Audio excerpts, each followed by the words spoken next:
ओम शांति। एक तो शुरू करें तो पहले जब आप योग में बैठे हो तो चाहे कुछ भी होता हो आपने ताली नहीं बजानी, क्योंकि जब आप बाबा की याद में बैठे हो तो उस सिचुएशन तो बढ़िया तो कोई सिचुएशन हो ही नहीं सकती।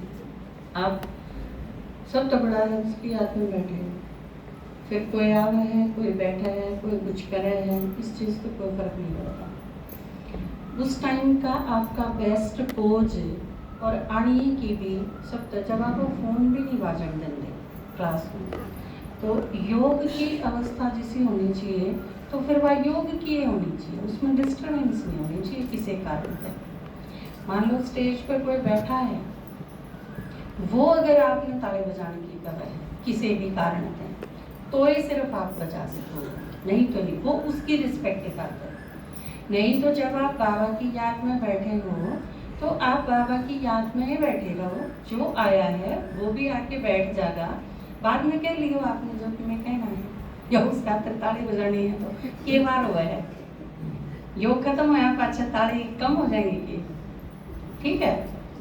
तो वो भी किसी विशेष अवसर पर, क्योंकि आजकल भारती एक चीज समझाई थी कि बात जब मधुबन में गए हम, तो टीचर्स की एक मीटिंग रखी गई। वह मीटिंग डिस्कशन में बदल गई थी। रखी तो गई थी 1 घंटे की, जिसमें अपने जोन वाले सारे थे जो भी विशेष बनाए गए हैं, और मधुबन के सारे खासकर कुमारियाँ से रिलेटेड, टीचर्स से रिलेटेड जो भी हैं वो सारे थे उसमें। तो स्टेज पर भी काफ़ी थे और टीचर्स सारी थी मधुबन में जितनी भी जा रही थी, किसी भी जोन की हो चाहे पूरे देश विदेश की, सारी टीचर्स इकट्ठी करी हुई थी। और वो 1 घंटे का रखा गया था वैसे तो प्रोग्राम, लेकिन वो हमारा 3.5 घंटे चला था, लंबा हो गया था। लेकिन क्योंकि ज़रूरी था तो जहाँ तक बीच में रोका नहीं किसी ने। लंच का टाइम भी बीत गया था, लेकिन वो उसे में समा गया था। हमने उस टाइम काफ़ी लेट करा था, तो उसमें कई चीज़ों पर ध्यान दिलाया गया था। उसकी कई चीज़ तो मीटिंग में डिस्कस करांगे, उसमें शेयर करांगे। लेकिन एक खास चीज़ जो कि थी कि आजकल थोड़े से बाह्यमुखी होंगे जावा हम ताली बजा दी, फूल फाल बिखेर दिए, और चलो पिछली बार आपकी भावनाएं ध्यान में रखते हुए और समर्पण का दिन था तो चलो कोई बात नहीं, इस वजह से अवॉइड कर दिया था। नहीं तो ईद समय आ गया कि, और फूल तो खासकर देखो आप, एक बार मैंने कही हुई थी पहले, मम्मा की एक क्लास जो सुनी थी उसमें मम्मा ने स्पेशल क्या चीज़ कही थी कि संगम युग पर हम फूल स्वीकार नहीं कर सकते। और बाबा ने भी साकार मुरली में कही थी यह चीज़ कि तुम, क्योंकि फूलों में देवता स्वीकार कर सकते हैं, क्योंकि वो डबल पावन है, शरीर भी और आत्मा भी दोनों। नहीं तो आपके दादाजी ने भी कही थी। हम 1-2 वीक पहले भिवानी गए थे, तो वो गुलाब लाग रहे थे बहुत सारे कि आज तो ये सारे तोड़ांगे। पापा ने कही थी ये लागे हुए सुंदर लागे हैं, तोड़ने नहीं चाहिए, इन्हें नुए रहने दिया करो। तो ये सारी चीज क्योंकि किसकी माननी है, अपने तो बड़े हैं, उनने भी, मम्मा भी, बाबा भी, सारे, जब सबका एक ही मत है तो फिर वह चीज हमने कर लेनी चाहिए। तो आज के बाद आप संकल्प करो, आप जो आ रहे हो आज आदत है तो शुरू करिए जा। कोई फूल फाल माड़ा मोड़ा ये ताम जाम इनकी कोई जरूरत नहीं। अब समय आ गया, देखो कितनी आत्मा तो बेचारी अधमौत जाम है, कितने एक्सीडेंट, कितनी नेचुरल कैलेमिटीज शुरू होगी। यूक्रेन रूस का देखो कि बुरा हाल हो रहा है, और भी चारों तरफ ऐसा वातावरण है। तो इस वायुमंडल में हमने ज्वालामुखी योग की नहीं जरूरत है कि त्याग और तपस्या और सेवा, इस चीज का एटमॉस्फेयर जितना ज्यादा बढ़ावांगे तो सेफ्टी रहेगी, उसमें हल्कापन नहीं आना चाहिए। बाबा ने एक मुरली में कहा था कि मजाक का स्तर भी हल्का नहीं होना चाहिए, चुटकुले भी इसे नहीं सुनाए जाने चाहिए, उनका एक लेवल होना चाहिए। क्योंकि कोई भी चीज हल्की होंदी बाहर नहीं लागती। जब भी आप बातचीत में भी आवा हाँ किसी से मिला भी हाँ कोई भी अवसर हो जाए दूसरे मधुबन में वहाँ आप हल्कापन तो उड़ भी लाया जा सके है। लेकिन आपकी स्थिति जो आज भी बाबा ने जिक्र करा, आज की आपके दादाजी ने भी क्लास में कराया, और वैसे भी आप देखो क्योंकि राज्य अधिकारी बनने खातिर दो ही चीज चाहिए, कौन सी चाहिए बेदोराई है आपका कंट्रोलिंग पावर और रूलिंग पावर। रूलिंग पावर क्या है?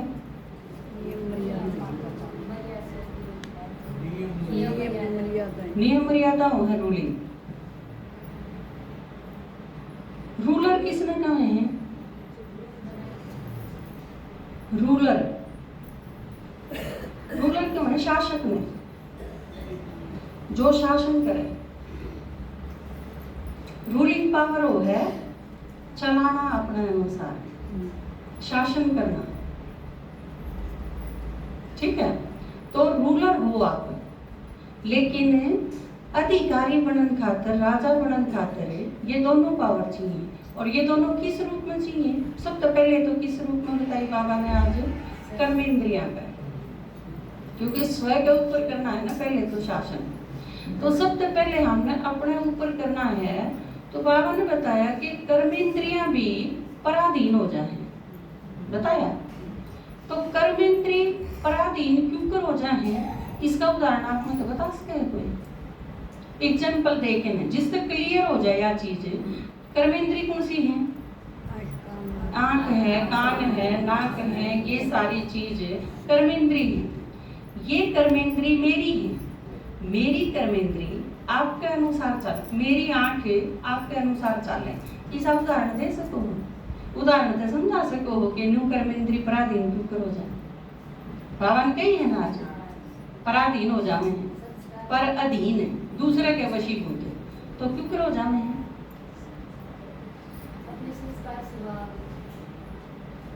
अपने संस्कार के कारण हो जावे हैं। लेकिन किस तरह हो जावे हैं जिसका आपने क्लियर नहीं समझ में आवे हाँ इसमें होगी। देखो मैंने कह दूं एकता में बहुत खराब आदत है, या किसी की मानती ही नहीं, दूसरा कितना ही समझा लो इसमें समझना ही नहीं होता। अपने अनुसार चलना हो, जिद्दी बहुत है। मैंने यह चीज आप आके कह दी, अगली बार एकता तो मिलेगी आपको अगला संडे में, और आपके दिमाग में आया हाँ एकता जिद्दी तो है, मानती नहीं किसी की बात है, कई चीज थी। तो आपकी आंख के देखे हैं उसमें वह चीज देखे जो मन ने दिखाई, तो आपकी आंख क्या होगी? पराधीन होगी। आपने किम भी नहीं सुनता, और मैंने उनको सुनती नहीं, आवाज सी आने लग रही आवे है जब तो मोटर चल रहा है बाहर, थोड़ी देर में आपने मोटर की आवाज सुनने लग गई, आपके कान पराधीन हो गए। वो एक बिल्कुल सॉलिड उदाहरण आवा है, वो पंडित जी नहीं था, उसने के बाछड़ा दे दिया, एक जमा के ने बाछड़ा दे दिया उसके, बाछड़ा लेके चला। वो 3-4 लड़के थे, मैं सोची ना ये बाछड़ा पोसना है इस पर एक जना खड़ा हो गया, फिर थोड़ी दूर पर दूसरा, फिर थोड़ी दूर पर तीसरा। वो पहला बोला बोले बकरी का बच्चा निकड़ा लेके जा रहा है दादा। मैंने बोला हाँ बकरी का बच्चा की बाछड़ा है। फिर चाल पड़ा, दूसरा फिर गया थी आधा किलोमीटर चला पाछा एक आदमी ने, और दूसरे ने कही जब शख्सा हो गया कहती बकरी का बच्चा तो नहीं है, ध्यान तो दे क्या ना ना बाछड़ा है, चाल पड़ा। तीसरे ने फिर कह दी क्योंकि वो मिली भगत थी। कुछ टाइम के बाद फिर तीसरे ने कही जन्म हो गया, भाई इतने आदमी का दिमाग खराब थोड़ी हो उसका है, किमें तो गड़बड़ है कि देखनी बकरी का है बच्चा। और जब थोड़ी दूर चला बच्चा चौथे ने कह दी तो उसने वो बजाई दिया बछड़ा से ही नहीं। तो क्या होगी? उसकी आंख, उसके कान, उसकी बुद्धि, वह सारे क्या हो गए? कई बार हम वो देखा हाँ जो मूर्ति दिखाया जा रहा है, आपके भीतर जो चीज भर रखी है और वो धीरे धीरे क्या बन जाए, वह चीज आपका संस्कार बन जाए। संस्कार क्या है? हाँ, सारी ऐड इसे पे है। ये बॉर्नविटा बहुत अच्छी चीज है। ऐड दिखा दिखा के दिमाग में क्या बिठा दी, बॉर्नविटा जैसा तो विटामिन युक्त कोई चीज है ही नहीं। बस सारा पोषण, सारे विटामिन, सारे पोषक तत्व इसे में भरेगी। इसने घोड़े घोड़े प्याते हो और बालक तो जमा एकदम हष्ट पुष्ट बन जाएंगे। आज के अखबार में आ गया और बॉर्नविटा अनहेल्दी ड्रिंक है, लेटेस्ट है यह चीज। अब ये सारी चीज जितनी प्याओ हो ना, आप न्यू सोच के ना कि ये बढ़िया है, वह सारी अनहेल्दी के वगैरह नुकसानदायक है, वो स्वास्थ्य खातर, शरीर खातर अच्छी नहीं है। हेल्दी ड्रिंक हो है जो अच्छी हो, फायदा पहुंचावा हमें। एक चीज और दिमाग में डाल रखी है, आप जब घर से बाहर जाओ हो किते भी, कपड़ा के जमा जचा जचा जचा जचा क्रीज गाड़ी के नर जब जाओ और सारे न्यू देखी जाओ साबित है कि नहीं, कुर्ता न ठाठा किते भी बैठोगे तो उठोगे जब झाड़ झाड़ अकेले प्रेस का तो मट हो गया हो, है नहीं साहब। बिल्कुल लेटेस्ट खोज की हुई है, या दिमाग में बैठ रही थी आपने पहले। ईव लेटेस्ट खोज के है, आपका काम घटान दिया हुआ है ईव। साइंस भी देख लिया साइंस ने कि कुछ नहीं बचा इसमें। ईव नई खोज आई है और वो एक कैंपेन शुरू करा है एक आदमी ने, बहुत सारे लाखों लोग जुड़ लिए उसने। रिंकल्स अच्छे हैं, कैंपेन का नाम है ये, और इसके पीछे राज के है, जब आप एक कपड़े के प्रेस करो तो उसमें कार्बन पैदा हो है और वो आपके वातावरण ने भी, आपकी धरती ने भी, आपकी प्रकृति ने जहरीला है। आप जितना ही प्रेस करो हो उतना ही आप प्रकृति ने दूषित करने लगे। ये जो पराली जलावे है ना, लोग इनके पीछे पड़ रहे, अब जो पराली जलावे हैं ये बहुत नुकसान करे है, न जेल में गिर दो। जो प्रेस करे हैं सहज सहज उन्हें जेल में गिरेंगे। सबके ग्राम में देखना शुरू करेगा कि अब प्रेस कौन कौन करे हैं, हर एक आधा तो करके भी, और मन देखा है। और यह चीज कहने खातिर मजबूर होना पड़ा है। ब्रह्मा कुमारी संस्था इस मामले में नंबर 1 पर है। सारे सन्यासी बढ़िया हैं इस मामले में। कोई सन्यासी प्रेस करे, एक कुर्ता लपेटा नीचे, एक कुर्ता ऊपर हो डायरेक्ट। योगी आदित्यनाथ देखा है ना अपने ले प्रेस कराया हुआ है उसका कुर्ता, कर कुर्ता ही ना होता प्रेस कराया तो जब।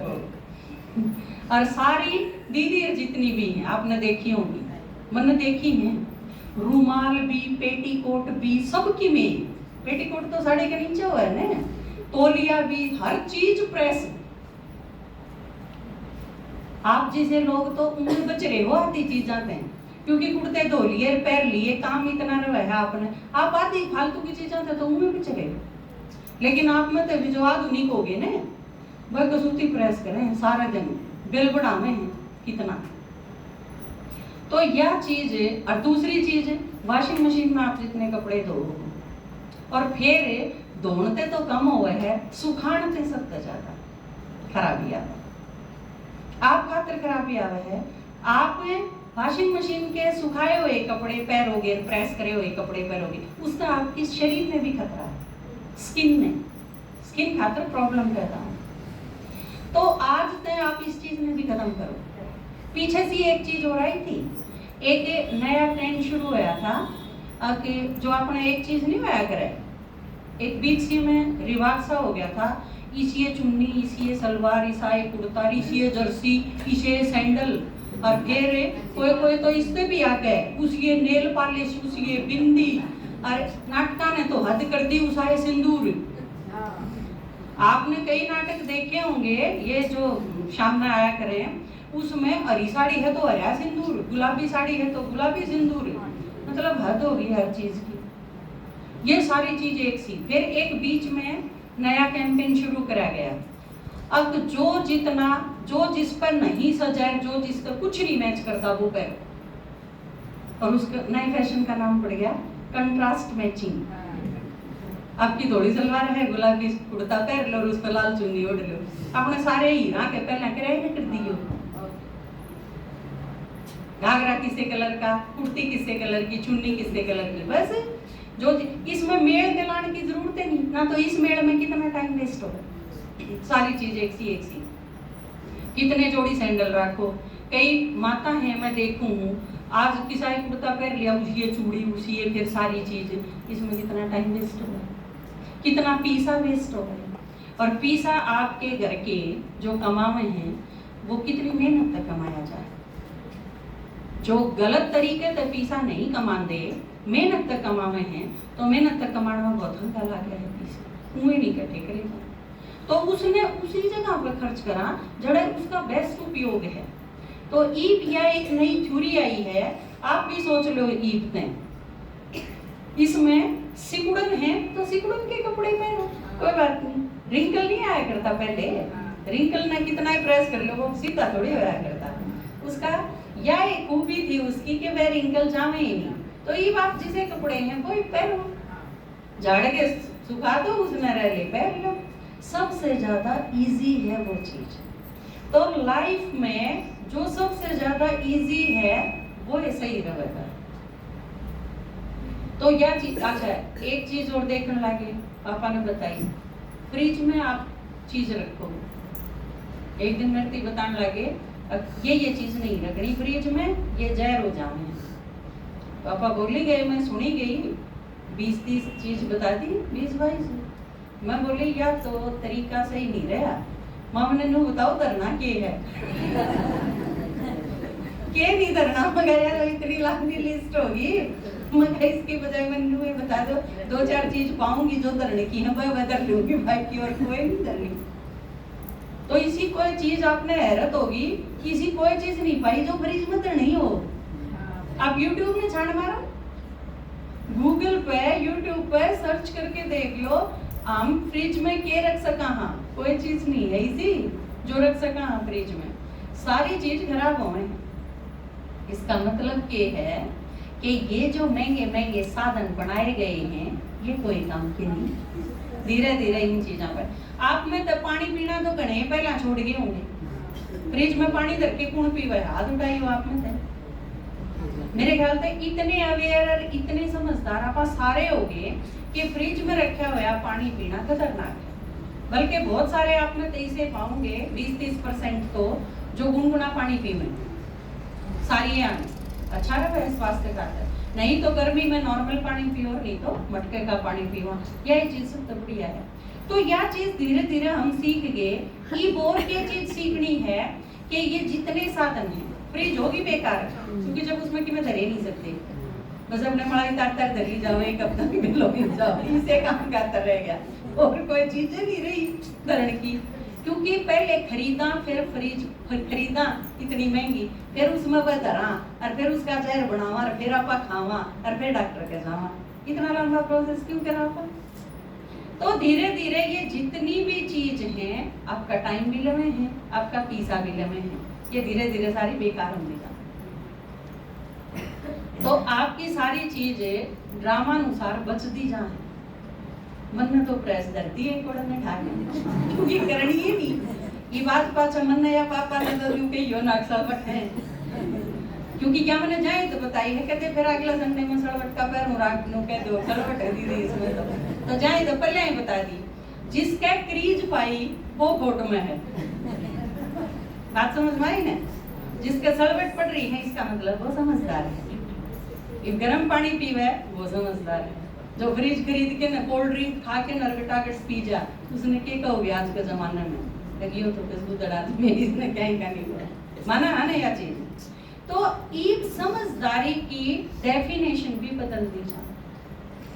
तो हमने किसी के भी वशीभूत पराधीन नहीं हो। और गणखरी प्रॉब्लम के हमारी कोई की कहेगा जड़ा जावा हाँ फलाना की कहेगा। एक मैडम है मेरे स्कूल में, नु बोली लुगाइया का जी ने मेरा शायर है, माँ की बात हुई, बोला मेरे हस्बैंड ने एक जैकेट खरीदी थी और नु बोली 6 ब्याह थे हमारी रिश्तेदारी में, उस एक जैकेट में 6 ब्याह निपटा दिए और बोला मुझे 6 सूट खरीदने पड़े। आप देखो लोग कड़े कड़े मजबूर हैं, एक सूट पहन के बाद दूसरे ब्याह में चली जाती तो चाला नहीं हो जाता है ना, क्योंकि सब नु कह देंगे वो सूट पहन रही है। तो आप देखो कितने लोग बके हैं, वह पराधीन नहीं है या पराधीनता है। तो जड़े भी आपने यह सोचनी पड़ जाने कि मैं उड़ा जाऊं और मने के कमेंगे, इसका मतलब आप पराधीन। सिंपल सा तरीका है, एक टेस्ट है यो। जड़े आपने न्यू सोचना पड़ जा, मैं पैर हूँ इसने देख के कमेंगे, मैं खाऊं हूँ इसने देख के कमेंगे, इसका मतलब आप उस लेवल पे पराधीन हो। और बनना के है, बनना के है राज्याधिकारी। पराधीन में राज्याधिकारी में कितना फर्क हो है। पराधीन तो पहले तो स्वाधीन बना जाएगा, हम अपने अधीन होंगे। दूसरा पर राज्य आदमी जब कर सकेगा जब वो खुद पर राज्य कर सके। बीड़ी फिर पर छूट दी नहीं, और मैंने सोचूं सारे मेरे कंट्रोल में हो, पॉसिबल है वो चीज। वो भी देखो आप हिस्ट्री उठा के इतिहास अगर उठा के देखोगे ना आप, दो ही चीजा पे खतरा रहा है। या तो दूसरे देश ने आक्रमण कर दिया, ठीक है, दूसरी तरफ तय आई परिस्थिति, जिसने बाबा को है स्वस्थिति और परिस्थिति तुलेगी, झूठी बारह होगी वो ही रह जाए। अगर अगला ताकतवर है तो तुम पराधीन हो जाओगे, हम ताकतवर हो तो अगला आर भागे लौट जाएगा। तो पहली चीज है दूसरा आक्रमण करे उसमें खतरा। और दूसरी चीज हिस्ट्री हमेशा बतावे है कि खतरा रहा है हमारे सारे राज्य। आप कोई सा इतिहास खा के पढ़ लो, गुप्त काल पढ़ लो, मौर्य काल पढ़ लो, मुगल काल पढ़ लो, कौन सा भी काल उठा लो आप, कोई चीज। वे गुप्त वंश बहुत अच्छे राजा थे, कोई प्रॉब्लम नहीं, इतने मेहनती, इतने ताकतवर, सारी चीज सही करी, राज्य स्थापन करा। फिर धीरे धीरे राज्य अपने में मिलाए और एक छत्र राज्य, उत्तर भारत सारा, दिल्ली है, आसपास के राज्य हैं, वो मिलाते चले गए और उस राज्य का विस्तार करा। और उसके बाद जिस तरह समुद्रगुप्त वगैरह आए तो उनने राज्य विस्तार तो करके दे दिया था उसके बाद में, लेकिन उन्हें संगठित करा और फिर उसका विकास करा। सबसे पहले राज्य स्थापन करना, फिर राज्य का विस्तार करना, फिर उस राज्य को संगठित करना, ये अलग अलग लेवल की चीज है। और संगठित करा, विकास करा उसका, और इतना अच्छा राज्य चला 2-3 समुद्रगुप्त के टाइम में, चंद्रगुप्त द्वितीय के टाइम में, समुद्रगुप्त का बेटा था। ये पूरा टाइम लगभग 100 साल का जो कार्यकाल है यो गुप्त वंश का, वो स्वर्ण युग बोला जाए इतिहास में। और 100 साल के बाद ऐसा की हो गया भाई, 100 साल के बाद जब हम पढ़ा तो जो राजा आए वो धीरे धीरे कमजोर होते चले गए। कारण उनकी अपनी विलासिता, कोई दारू पीने लग गया, कोई नाच देखने लग गया, कोई और चीजों में उलझ गया, कोई नाटक मंडली नहीं लावे है, दिन रात उनके नाटक देखे है, वो चौपड़े खेले है। धीरे धीरे अपने संस्कारों के वश हो गए, अपने आप पर नियंत्रण खत्म हो गया, कंट्रोलिंग पावर पूरे तक खत्म होती है, राज्य पूरा ही अधीन हो गया। ये 2 मेन फैक्टर रहे जो बाबा ने आज बताया कि दूसरा के प्रति उन पे भी अटैक होगा, माया का वार जिसका बाबा ने जिक्र करा। और दूसरी चीज हम खुद अगर कमजोर हैं, बाबा ने क्या बताया, माइनॉरिटी में अगर वह चीज है तो इस टाइम पे यह चीज देखी जा सके है, लेकिन मेजोरिटी में है तो फिर तो खतरनाक है। बात समझ में आई? तो बाबा ने आज की मुरली में यह चीज क्लियर बताई है कि ये दोनों चीज जब होंगे, जब धारा इंदर वैराग्य वृत्ति और ये त्याग तपस्या आनी चली जाए, इसने अपनी कमी कमजोरी धीरे धीरे एक एक करके खत्म कर दे जाओगे तो स्वराज्य अधिकारी बना जाएगा। और स्वराज्य अधिकारी जितने होंगे चले जाएंगे उतने दूसरे के प्रति माया के अटैक भी आएंगे, तो उस तरह हम अपना बचाव कर पाएंगे। जिस तरह सारी की सारी ये देवी दिखाई, हाथा में हथियार दिखाई है, अपनी सुरक्षा भी दिखाई है और खुद सुरक्षित हैं, जब ये तो दूसरे की पूरी कर सके। दूसरा आदमी जो मांगने आवे है कि आपके घर में आधा किलो दाने नहीं है, दूसरे थी 5 किलो गढ़ दे दोगे। दूसरा शक्ति मांगने आया है, सहयोग की आशा रखे है, आप तो वरदान मांगने आया है, तो आप दे तो जब सकोगे ना। जब कल की मुरली में क्या था, कल की मुरली का स्लोगन क्या था, सारे खजाना दें भरपूर, जमा का खाता अपना चेक करो, वो अगर सही भरपूर है उसने तो ही किसी ने दी जानते हैं लोग के करा करें बांटने से पहले अपना स्टॉक जमा करें। तो आप खुद खातर नहीं, जो आने वाली आत्मा है इतनी सारी, आपने तो डबल का प्रबंध करना है, प्रजा का खातर भी प्रबंध करना और बत्ता खातर भी प्रबंध करना। क्योंकि आप बाबा ने क्या बताया, पूर्वज आत्मा भी हम और पूज्य आत्मा भी। पूज्य आत्मा हो तो जो भगत हैं उन खातर करना पड़ेगा, ना तो पूज्य क्या नाम के, और पूर्वज हो तो अपने बालका खातर ध्यान रखना पड़ेगा, ना तो क्या के नाम के पूर्वज भाई। तो बाबा ने बताई है क्या चीज, और इस खातर के अंडरलाइन के करवाया कि व्यर्थ का धंधा ही खत्म कर सकते जाए दवा चीज उसमें आवे जिसमें खाम खा कोई आने जाने नहीं, कोई फायदा नहीं, उस चीज में तोड़ने करते जाना है, ठीक है। क्योंकि वो काम करांगे जो फ्रूटफुल होगा, जिसमें प्रोडक्शन हो, सेवा की वृद्धि हो, सेवा की मजबूती हो, वातावरण मजबूत बने, ये सारी चीजें खातर है अपन ही उस खातर प्रयास कर। खुद खातर भी करने का वक्त गया, सारा संगम युग थोड़ी करे जावांगे हम खुद खातर है, ठीक है। तो इन